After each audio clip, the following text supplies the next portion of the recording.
Hello children, here you are going to see how to install VB6. First, download VB6. Download link is available in the description below. Go to that link and download. It's free for Windows 7, 8 and 10. After downloaded the file, go to your PC, device and drives. There you can see DVD drive My Disk. It's a disk image file.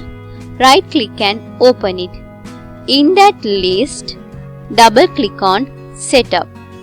Then the installation will start. Click on Next.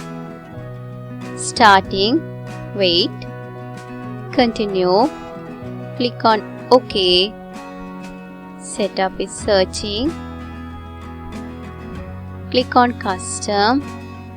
Check these available ticks. Continue. Uncheck this register. Click on OK. Installing.